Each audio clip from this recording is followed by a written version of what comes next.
right now on 5 on your side at 10. St. Louis businesses tagged by vandals. This is going to cost us thousands of dollars to replace. The grief this graffiti is causing for some business owners. Wardrobe adjustment time. From shorts and flip-flops Thursday afternoon to hoodies by Sunday morning. The changes coming to the bi-state region, and if any badly needed rain comes with those changes. Our top story, a sophomore's tragic death. It's just now hitting us. His soccer team's new mission, keeping his memory alive. But now we have something more to play for. Just hours ago, the Columbia High School soccer team took the field for an emotional game before a standing room only crowd. Good evening, I'm Mike Bush. Kelly Jackson has the night off. Our Annie Crawl just got back from tonight's game, which took place only 3 days after 16-year-old Crawford Bryant was killed in a car crash that also injured 3 classmates. Mike, this isn't something you have a playbook for. With Crawford's funeral tomorrow, his former head coach and teammates told me tonight was about soccer and playing for something much bigger. Both varsity and JV teams wearing armbands for number 5. The start of many firsts this week. The first practice, the first JV game, and the first time Columbia High School varsity soccer players will be taking the field without number 5, Crawford Bryant. At this time, we invite you to join us in a moment of silence to honor Crawford's memory as we all reflect on how he touched our lives. The sophomore killed in a Monroe County crash on Sunday in a car with 3 other Columbia High School students. I think for students, whether you knew Crawford or you didn't know Crawford, the reality is hitting you.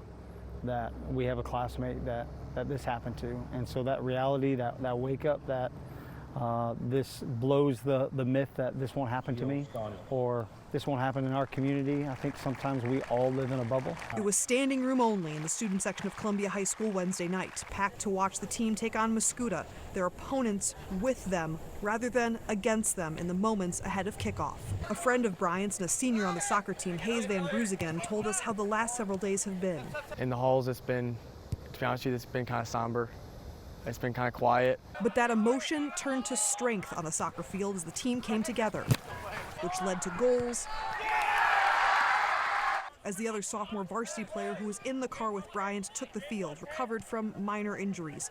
Not an easy journey, Coach Jamie Bridges says, but signs of continued healing. Obviously the shock of what happened, the shock of being in a crash and the shock of walking away and losing a teammate, losing a friend. I mean, that's a difficult for 15-year-olds to handle, and it's difficult for anyone to handle. School is canceled tomorrow, so students and staff can attend Crawford's funeral. Coach Bridges tells us the sophomore had 2 sisters and an older brother who is a senior on the Columbia High School football team. They play Waterloo Friday night at 7 o'clock. Breaking news, 2 police officers are in critical condition after a shooting near the campus of Western Illinois University. WIU is located in Macomb, Illinois. That's about 3 hours north of St. Louis. The Macomb Police Department says the 2 officers were serving a warrant at an off-campus home when they were shot. Police say there's no active threat, but people are being warned to stay away from the area. We'll continue to update this story as we learn more. Tonight, we know the identity of the young girl killed in a North St. Louis shooting. Police say 4-year-old Harley Hosen was shot by her sibling Monday night after finding their mother's gun while the children were left home alone. 5 on your side's Laura Barczewski is live tonight with new information about this investigation. Laura. Mike, St. Louis police are still finalizing their investigation, but say anyone involved will be held accountable for this little girl's death.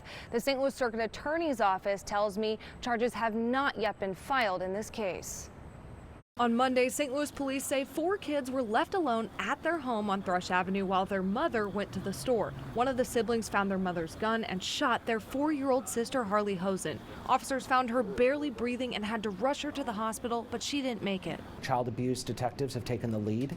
They are in the process now of going through some of the final stages of looking at evidence, going through interviews right now. St. Louis Police spokesperson Mitch McCoy says when it comes to charges, nothing is off the table. There could be multiple charges, including child neglect resulting in death, a Class A felony that could range from 10 years to life in prison. We're a voice now for the 4-year-old girl who doesn't have one. We have to make sure that when we talk with the Circuit Attorney's Office and we present the facts as we know it, that we're doing that little girl justice. If I live alone is one thing, right? Wilford Pinkney with the Office of Violence Prevention says tragedies like this are traumatizing for many. I feel for the family, like I said. I feel for the police officers, because I was a police officer, so responding to scenes like that over and over. Communities get tired, right, of this, where this happens frequently. The Office of Violence Prevention connects people in need to mental health services and other assistance. He says they've found seeking help as soon as possible actually has a hand in preventing suicides and other types of gun violence. You can also hurt others because of that pain and that trauma. Sometimes things like this, not in this case, can lead to retaliatory violence, right? People want to avenge their loved ones, right? And that's why we have programs that work in this, on the street in the community to prevent that. Police say they are working with Child Protection Services to make sure Harley's twin and 2 other siblings are safe. Anyone experiencing trauma can call the Office of Violence Prevention at 314-299-2203. Reporting live downtown, Laura Barcheski, 5 on your side. Tonight, a small Georgia community is coming together after a deadly school shooting. Police say 2 students and 2 teachers were killed at Appalachia High School. 9 others were injured in the attack. Officers arrested a 14-year-old student soon after they arrived at the school. Just hours ago, hundreds of grieving residents gathered for a vigil, some giving speeches to comfort the community, others releasing balloons. Students who sheltered in place during the attack described the terrifying scene. I was scared I was going to die, to be honest. And when I heard hard lockdown, I knew it wasn't a drill. I immediately texted my dad, and I was just like, I don't know if this is a drill. I'm really scared. And I just kept my feet up, and I prayed. And I closed my eyes, and I tried to stay calm. But I was shaking. I was worried that they would hear me. But when I heard gunshots, I knew. President Joe Biden issued a statement mourning the lives lost in the shooting. He said his administration is working with local, state, and federal officials on the case and calling on Congress to pass common sense gun safety legislation.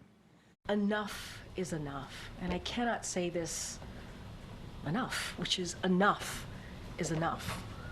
We cannot allow this to happen in our communities. We cannot allow this to happen in our schools. Investigators are still working to determine the motive. They're working with prosecutors to try the 14-year-old suspect as an adult.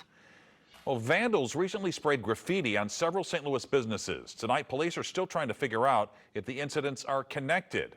New tonight, 5 on your side's Robert Townsend spoke with frustrated business owners who are adding up the costly crimes. For more than 12 years, David Waglars has enjoyed operating his Still 630 distillery at Broadway and Shoto near the heart of downtown St. Louis. We've stayed in it. We've put out a bunch of historical firsts. We are the most awarded distillery in the state of Missouri. But now the proud business owner is fuming because on Saturday morning, he and his staff we were getting ready to give tours when Waglars spotted black and gray graffiti tags painted on all sides of his business and on his custom sign. We've had graffiti on the sides multiple times, but this is the first time it's ever been so blatant and over such an expensive piece of our art that we put up. They're having a good kick out of it, by desecrating some local family business. Police also checking to see if the same vandals sprayed graffiti on this building. A new Mexican restaurant will soon open here. Workers tell me they spent the day painting over the mess. Owner Doug Newen also plans to open an upscale cocktail lounge here, about 2 miles away near Gravois and Salina in South City. It's unfortunate. Newen found similar graffiti on his building Sunday night. The business owners believe the same vandals left a costly mess on other shops and vacant buildings in Soulard and Benton Park. From a small business owner that's starting out and trying to open up a place, every dollar counts right now. So, it's definitely a hassle. A couple bad apples ruin a bunch, right? So what's your message to those bad apples? Keep this crap in your own neighborhood. And we're trying to promote St. Louis. Robert Townsend, 5 on your side. A spokesperson for St. Louis Police says so far they have received 3 reports of tagging in that area. They don't have any information on suspects. Tonight, I-55 is back open in East St. Louis following a deadly crash that killed a motorcyclist. The accident closed all lanes on 55 and 64 for nearly 4 hours. Illinois State Police troopers say the motorcycle crashed into a semi-tractor trailer, and that crash remains under investigation. Right now, a small town is rallying behind a family after a deadly boating accident. Samantha Newbound says her family was boating on the Gasconade River on Sunday when their boat struck a tree root and crashed into a rock bluff. The accident killed her husband and her 7-year-old daughter. Newbound and her 9-year-old daughter are currently recovering in the hospital. A GoFundMe page for their family has already raised over $30,000. They were just amazing people who were taken way too soon, and I'm just glad they're together. And I wish they were still here with me.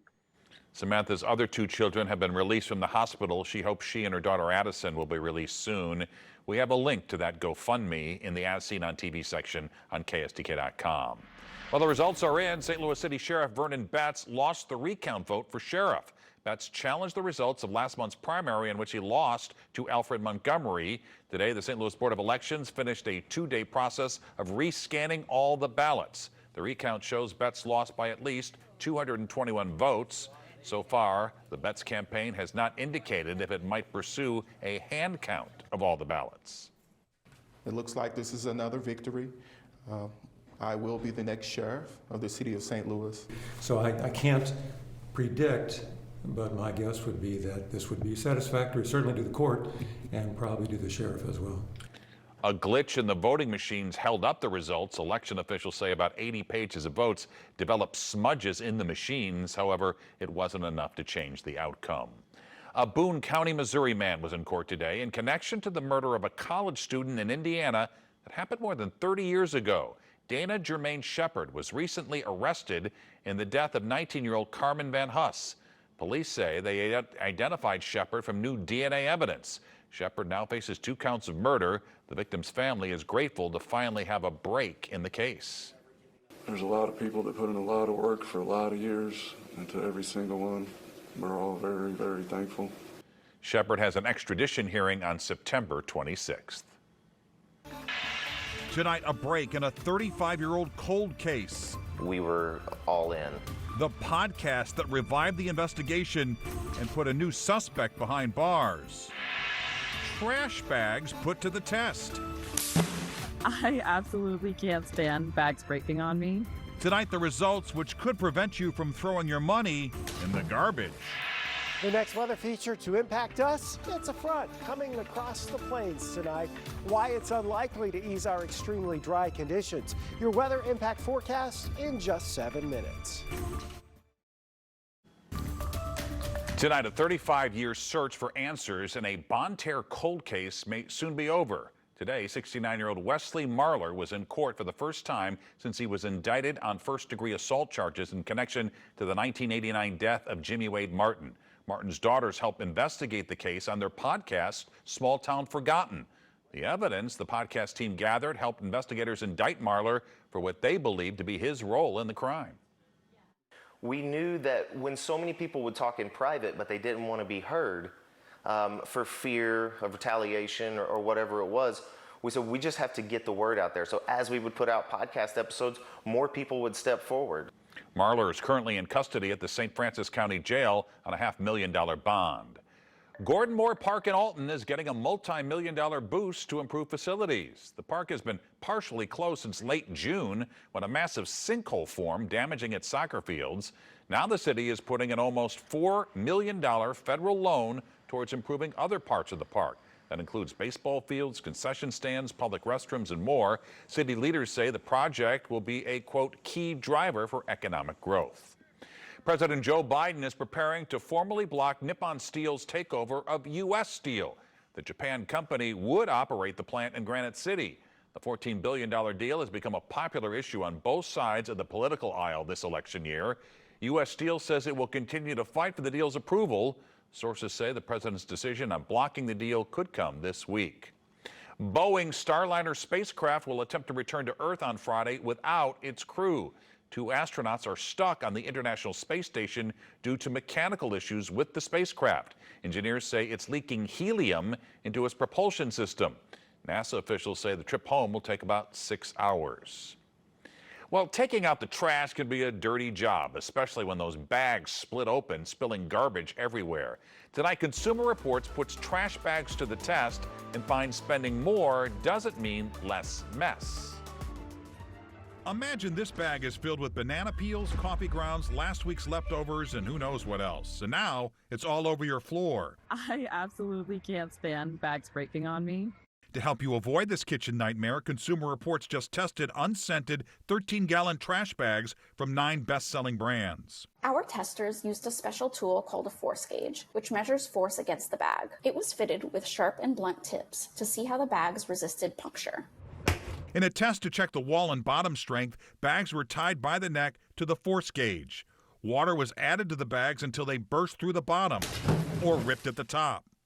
To test the strength of drawstrings, testers tied them to the gauge, added water, and filled them until the drawstrings snapped. The bags that came out on top in our tests, Simple Human tall trash bags and Walmart's Great Value trash bags. The Rely Super Value garbage bags also did well in CR's tests and were the least expensive. The bags at the bottom of the heap include Glad Force Flex, Amazon Basics Tall Kitchen Drawstring bags, and Hold On compostable trash bags. If you compost, you can consider these, but you'll pay top dollar for them, and the quality is far below the others in our tests. That's not something you want to find out the hard way. Even though most Simple Human trash bags are designed to fit their trash cans, they can still be used with other cans. Well, Chief Meteorologist Scott Connell joins us now with the weather impact forecast, and the dry weather continues. The dry weather continues, having a big impact, especially if you've planted something recently or, you're getting ready to do that fall reseeding. Maybe hold off for another week unless you're going to want to, drag out the sprinkler and run some extra water over it. You don't have any free water from the sky, not tonight, not anywhere close to St. Louis. Some showers down towards Memphis are heading eastbound. Our next weather system well out here to the north and west. It's not overly energetic. Moisture with it's going to be somewhat limited. So by the time this gets in here, later tomorrow night into early on Friday morning, it won't produce a lot of rainfall, if any, for most of us. Temperatures away from town starting to drop back to around 70 degrees. Still kind of mild in town proper right now. Of course, the arch not lit up for the next couple of 3 weeks as we watch those migratory birds head on to the south for their summer roosting area. 79 degrees. That's our current reading at Lambert. 87 was a high today. We started at 59 though. That ends up averaging out a little below average, but tomorrow we will not only start warmer in the morning, but we will end warmer in the afternoon. Highs tomorrow afternoon should be right around 90 degrees. Wouldn't be surprised 91, 92 for some of us, but we'll start in the 60s. So another comfortable day. Should be a pretty bright day. Quick warm up back to around 90 by the time the kids get out of school tomorrow afternoon. Early on Friday morning, could there be a few scattered showers? Sure. They shouldn't last very long, and they certainly won't put down much in the rain gauge if they actually develop. That behind the cold front, and once that front's through here, winds turn to the north. We think we're in great shape for your Friday night football games. Temperatures will be in the 70s here as we approach kickoff Friday night with a pretty good breeze, and then dropping into the 60s. We are set for a recreationally speaking great weekend. Autumn for sure. 75 the high on Saturday. Sunday afternoon, it's a couple of degrees warmer, but are you ready for this? Sunday morning, we walk out the door Sunday morning. Look at these temperatures in the upper 50s around the metro area, right around 50 in town. There will probably be some folks in that 43 to 46 degree range early on Sunday morning. If that doesn't scream pumpkin spice, I don't know what does. 90 degrees, their top temperature for Thursday. Nice quiet day, even though it's warm. It's not overly humid. That rain chance for Friday morning, it is really a low rain chance, and it's not enough to make a big dent. Last month, we didn't even get 1.5 inches of rain officially in St. Louis. Your house may have had more. Then again, it could have had less. So we really could use some rain. It is not in the 7-day forecast. Really isn't in the forecast for the next 10 days. Dry weather here. And by the end of next week, back into the upper 80s to around 90. So that sounds more like normal temperatures. Yeah, we're really doing the roller coaster. Yeah, we are. Scott, thanks. Frank is here with sports. Mike, the Cardinals continue to play really well. You'll see the future of Mizzou football and hear from a tearful Torrey Krug. Stick around, please. This 5 on Your Side Sports Report is sponsored by Telly Tire and Auto Centers, driving your way since 1942. Say what you will about this mediocre season, but they're not going down easy. It's now back-to-back series wins against two of the best teams in baseball. Let's go to Milwaukee, and that man, Sonny Gray, was the story tonight. The sweeper was working all game long. Gray went 7 innings, struck out 7, allowed 4 hits, and just 1 run. It was a 2-2 game in the 10th inning, and Lucan Baker delivers again. The base hit scores Mason win, and the Cardinals led it 3-2. And in the 10th, Ryan Fernandez struck out the side, and the Cardinals win a series in a game 3-2. Sports is so much different than the real world. Careers often start to blossom with people when they're in their 30s and 40s. In sports, they're usually ending, and when they do, it's like an athlete is saying goodbye to his childhood. With all that said, it doesn't necessarily mean that Torrey Krug's career is over. We do know 2 things, though. The 33-year-old will undergo a complicated ankle surgery, and 2, he won't play hockey this season. And when discussing a life without the Blues and hockey, it got emotional for Torrey today. It's going to be kind of hard to pry yourself away from here, right? Yeah, for sure. Sorry. No, that's understandable. It's a big part of, like, the people that are around you, and like I said, the Blues have been amazing. My teammates have been great, so I'll be around for sure. You know, that's what I've known and loved for so long. So I've loved golf for a long time myself. That's why I'm so pumped up about the Ascension Charity Classic at Norwood Hills Country Club this week. All you had to do was be around the putting greens today, and the stars were out. There's Justin Leonard, who won the British Open one year. There's the defending champion Steve Flesch, who set a course record last year by shooting a 62 in the final round. Hey, there's Rocco Mediate with a cigar, who had the celebrated duel with Tiger at the U.S. Open in 2008. And how about the Hall of Famer Hale Irwin, who will be in the celebrity match? And check out Stephen Alker, one of the great stories in golf. Never good enough to win on the PGA Tour, and yet is one of the best players on the Champions Tour. You didn't hear? Like, golf gets easy at 50. You didn't hear that? No, just kidding. You know, there's no, as I said, there's no secret. In the It's About Time category, the Dome got a new turf for $1 million. The old one will be donated, hopefully, to science. And they got new lights also. It's beautiful. It's what our Battlehawks deserve. Well, I think the fans are going to notice the color right off. I think the green grass color that we've got to been able to put in this time is a big plus. The players themselves, I think, are going to notice the new technology. It's a great lower impact, less injuries, so we're excited about that as well. Fridays are for high school football, and we're gearing up for another big week on 5 on your sideline. The Eureka Wildcats are hoping to move to 2-0 after a huge Week 1 win over Francis Howell. The Wildcats are led by their massive offensive line, anchored by 6'8" Mizzou commit Jack Lang. Lang is fired up for Mizzou, but he does have some business to take care of first. He's just one of the guys. He's just a great kid. He's a good leader. He's voted team captain for us. And, you know, he's been a rock of our line. Yeah, I'm pumped. I've made close friendships with a lot of those guys that have already committed. Jason Dowell's a good one, for example. Matt Zollers. I'm talking to them almost every day. Yeah, I'm excited to put on the gold and black, but got to finish with the purple and yellow first. 6'8", 275. Wow. That's something else. I bet Mizzou is chomping at the bit to get him in there. All right, thanks, Frank. A big catch in a small pond. How long it took a Missouri fisherman to reel in a new state record. Here's a fish story. A Missouri man reeled in a new state record. Frank Reynolds of Osage County caught a 74-pound grass carp, beating the previous record by almost 3 pounds. Reynolds has been hunting this fish, he says, since 2002, and he plans to get a replica to mount at his home. A day before the Chiefs kick off the NFL season, fans are kicking off their tailgates, some already setting up outside Arrowhead, others getting their food and cooking supplies ready.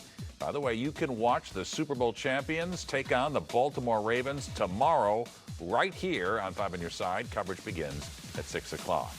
Eckert's Millstadt Farm will open its popular corn maze on Saturday. This year's design is in honor of Stray Rescue of St. Louis. Eckert's will donate a portion of Saturday's ticket sales to the city's largest no-kill animal shelter. The corn maze will then be open every weekend until October 27th. And there you have it, 5 on your side at 10. The Tonight Show starring Jimmy Fallon is next. Don't forget to just start your day with Today in St. Louis. That begins at 4 a.m. And have a great tomorrow.